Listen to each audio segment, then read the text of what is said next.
safe spaces, trigger warning. That is not my recollection. My recollection is that I did not have sexual relations with Ms. Lewinsky, and I'm staying on my former statement about that. It was a ceremony no living American has seen until now. As the Constitution dictates, they came to tell the Senate they had accused the president of high crimes and misdemeanors, and to argue he be removed from office. Today,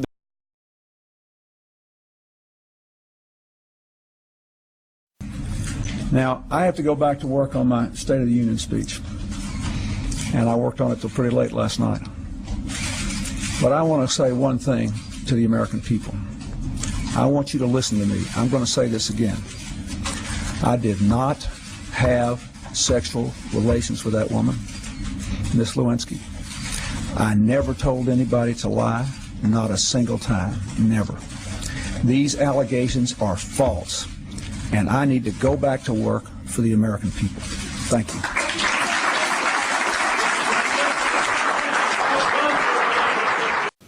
Gentlemen may proceed.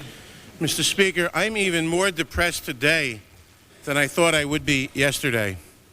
I believe Bob Livingston's resignation, while offered in good faith, was wrong.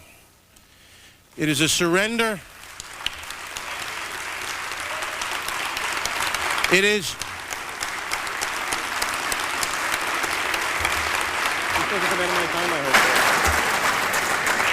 It is a surrender to a developing sexual McCarthyism. Are we going to have a new test? If someone wants to run for public office, are you now or have you ever been an adulterer?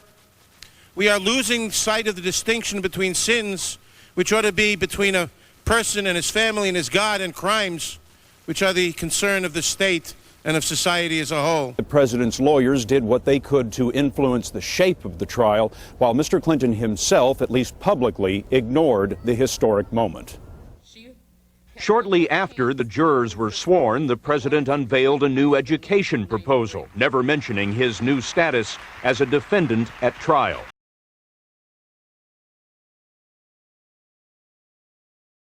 I think we'll make this little announcement to you because important, you know, the so-called whistleblower, the one that didn't have any first class or first rate or second tier information, from what I understand. You'll have to figure that out for yourself.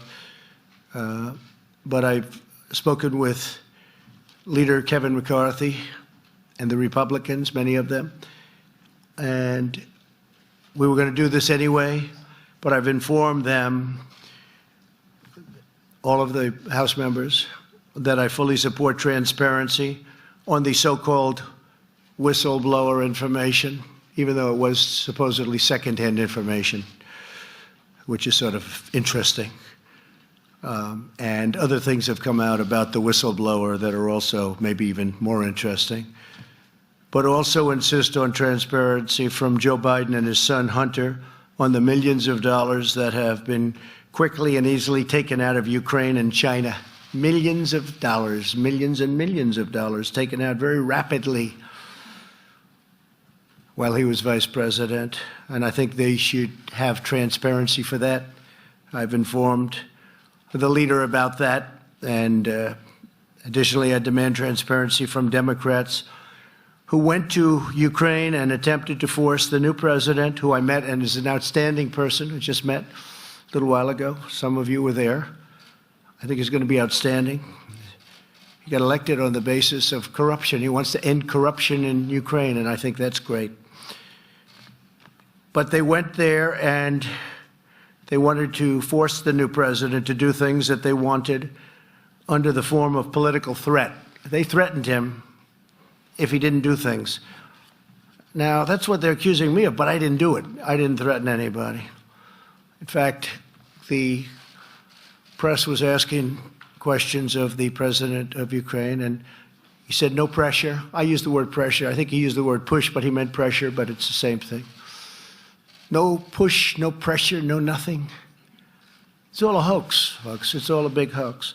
And the sad thing about this hoax is that we work so hard with all of these countries, And I mean, really hard. I've been up from early in the morning till late in the evening and meeting with different countries, all for the good of our country. And the press doesn't even cover all of this.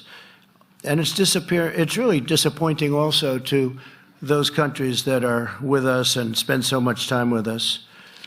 So we want transparency. We've informed Kevin McCarthy about transparency, and we said vote for it. So I think you'll have close to 100% of the Republican votes, I hope. And it got almost no attention. But in May, CNN reported that Senators Robert Menendez, Richard Durbin, and Patrick Leahy wrote a letter to Ukraine's prosecutor general expressing concern at the closing of 4 investigations they said were critical. In the letter, they implied that their support for U.S. assistance to Ukraine was at stake, and that if they didn't do the right thing, they wouldn't get any assistance. Gee, doesn't that sound familiar? Doesn't that sound familiar? And Chris Murphy, who I've been dealing with on guns, so nice. He's always, oh, no, we want to work it out. We want to work it out.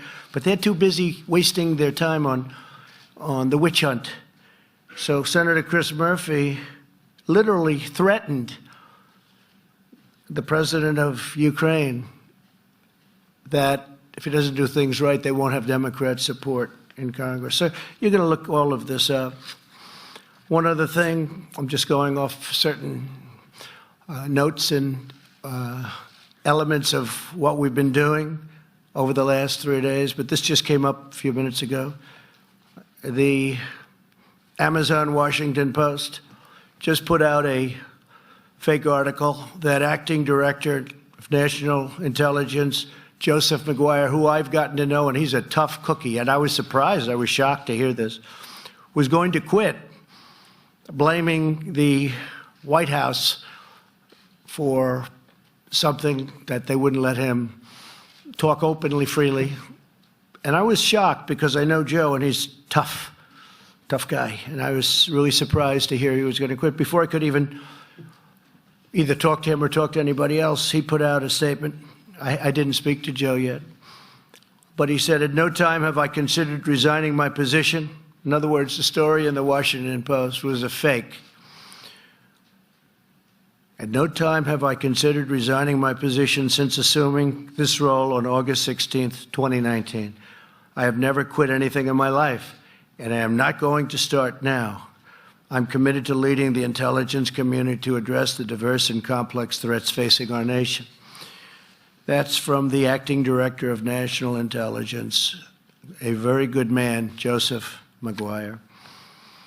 So we're having a great period of time. Our country is the strongest it's ever been economically. Our numbers are phenomenal. Wilbur, thank you, and Larry, everybody.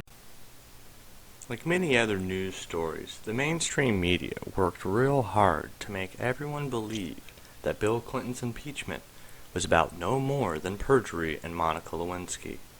But what people don't realize is that Bill Clinton was actually successfully impeached by the House of Representatives on 2 counts. And the first count of perjury was actually quite long, and what it really says about not only the president's character, but secondary and ancillary crimes that he committed and was covering up by committing perjury. And then the secondary charge, which was actually obstruction of justice, which passed favorably by a 221 to 212 vote. The other 2 articles of impeachment failed. The second count of perjury on the Jones case, and another one accusing Clinton of abuse of power. And so he was the second president to be successfully impeached. However, he was not convicted by the Senate. But it's real important to look down at these 2 articles that he was being impeached with.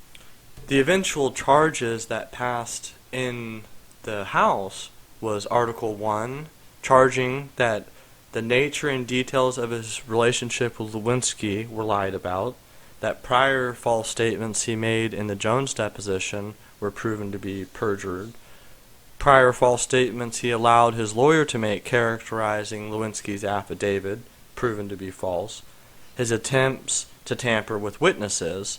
When he was asked if he tampered with witnesses, he lied, and lying to Congress not only being the charge he was given, but you could say ancillarily that he was obstructing justice and trying to tamper with witnesses. So even in this original perjury charge, I guess you could say through ancillary means that obstruction of justice was still implied. Now, Article 3 charged Clinton with attempting to obstruct justice in just the Jones case. But you could say that beyond the Jones case, he was obstructing justice and perjuring again to the House as well as the independent counsel. Now, the charges arose from an investigation by Ken Starr and an independent counsel, and originally it was covering the Whitewater controversy, which was still connecting not only the different sexual allegations of misconduct against Bill Clinton back when he was still the governor of Arkansas, but having to deal with some of the abuses of power of his office, the misuse of FBI files, which runs in the Clinton family apparently, as well as abandoning posts early. He was the governor, but decided to become president, so he left his post early. The deputy governor was promoted to governor and was arrested. This was all part of the Whitewater office scandal, the law office that both the Clintons were involved with. And that was really the genesis of the impeachment inquiry of Bill Clinton, because during his candidacy, much like his wife, Hillary Clinton, his candidacy for president was steeped in FBI investigations and independent counsel investigations. And upon entering office, it did not cut off the ties of these investigations. So these investigations continued onwards, leading to Ken Starr and the Starr Report. So it was really interesting. We had Janet Reno, the Attorney General, go ahead and give the approval for Starr to do that independent counsel investigation. And these first things that were actually being looked into, that were later subverted into perjury, had to do with the misuse of FBI files, the Whitewater controversy, which is a scandal all to its own, deserving of its own entire video, and the White House travel agents who were fired, by many considered an abuse of power. So not only was he lying to Congress, to the American people, daily on the news was daily ad infinitum, repeating it. And what's really interesting to note is that regarding Clinton's January 17, 1998 deposition, where he was under oath, the judge wrote, "Simply put, the President's deposition testimony regarding whether he had been alone with Miss Monica Lewinsky was intentionally false, and his statements regarding whether he had ever engaged with sexual relations with Miss Lewinsky likewise were intentionally false." Now, I'm highlighting intentionally because anyone who was alive at the time and watching this on the mainstream media remembers that they were highlighting over and over again him telling you in a way that nobody believed, "I did not have sexual relations with that woman, Miss Lewinsky." And every time he said it, it never looked genuine or authentic.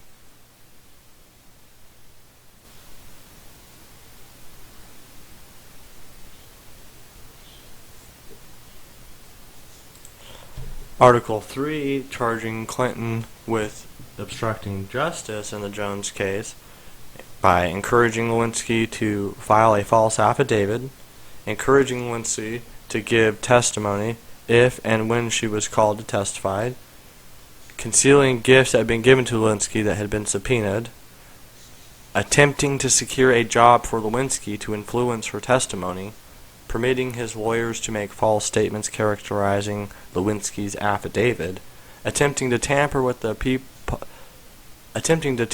possible testimony of his secretary, Betty Curie, and making false and misleading statements to potential grand jury witnesses.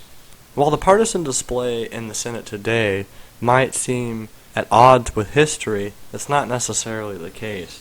In fact, it's almost not worth reading to you the testimony given to you in the Senate, because obviously not only had Bill Clinton completely perjured himself in front of the entire American people, the Democrats do what they always do, and aligned on complete party lines. There was a few rhinos in the Republican Party who likewise decided to vote not guilty. But if you look here close, some of these people are still around today. Let's go ahead and scroll up here. We got Dirty Chucky Schumer.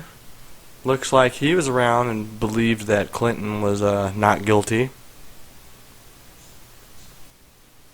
Just look at these familiar faces who decided that Bill Clinton had not actually committed perjury, although history, evidence, semen, and basically common sense would come to prove that he had committed perjury. I mean, literally every Democrat out there should rest easy with Democratic leadership and feel that their judgment is rock solid. We can also see why the Democrats hold a grudge against some familiar faces. Some people that have been around actually serving our country for years, who vote consistently across moral boundaries. And just look at that guy. That's a Democrat if I've ever seen one. But I feel like we should contrast that against the impeachment of perhaps America's best president, Donald Trump. So I think to start off with President Trump, we should probably look at the previous efforts for impeachment. So efforts to impeach President Trump have been made in various people and groups who assert that Trump has engaged in impeachable activity during his presidency. I mean, talk of impeachment began before Trump took office. Okay, so Wikipedia is actually being fair here. Formal efforts were initiated by Representatives Al Green and Brad Sherman, both Democrats.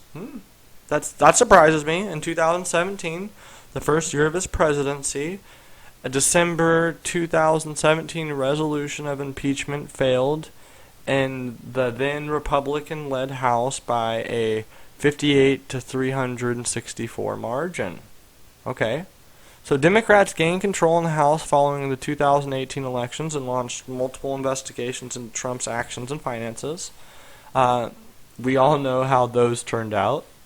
That was very entertaining. The Mueller report, released April 18, 2019, reached no conclusion about whether Trump had committed criminal obstruction of justice. Yeah, Mueller strongly hinted that it was up to Congress to make such a determination. Which I guess it is, to make the determination on why, there was no evidence and no charges were brought forth, and they could question or look into it all they want. However, obviously, no crimes were committed, and President Trump is still running free. So, the first thing that they've been able to try and get him on has been this call, which the allegations do not match the actual information. So, again, if we're going to compare it to the Clinton impeachment, it looks like we're on a little bit shakier ground, that there hasn't been, a lot of reasons why he should be investigated. And however, while he has been investigated, it's not like he's committed perjury or obstruction of justice or tried to tamper with any witnesses. Now, why would I bring that up?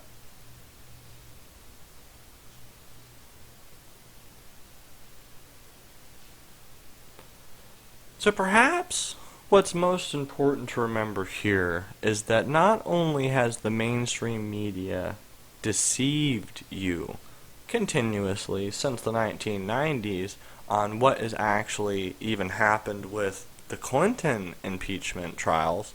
I'm going to go ahead and include the link to the Wikipedia. There's no point in me reading the entire thing out loud to you, but it gives you all 4 links to the 4 presidents who have even had impeachment inquiries ran. You might not know that there are 4, but there's Andrew Johnson, there's Richard Nixon, Bill Clinton, and now there's the greatest president we've ever had, President Donald J. Trump. Let me know down in the comments if you think that Nadless Nadler has handled this in the same way that he did the Clinton impeachment proceedings. If you think that the Democrats have as much evidence as the Republicans had against Bill Clinton before they even decided to do the Ken Starr inquiry. And if you think the Mueller report, all of the Russian hoax, the continuous attempts to undermine the president, if you don't see the hypocrisy at every turn of them accusing him for everything that Bill Clinton did that nobody remembers, if you don't think that that hypocrisy is hilarious, maybe you should just give me a thumbs down. I think there's a lot to come ahead. I'm really excited to see what the Democrats are going to try and pull out. I think, like most of the American people, I'm going to sit back, pop out some popcorn, and watch the House Judiciary make a clown show of themselves every day. So, honkle out. We'll see you guys at the next Trigger Newscast. Safe spaces, trigger warning.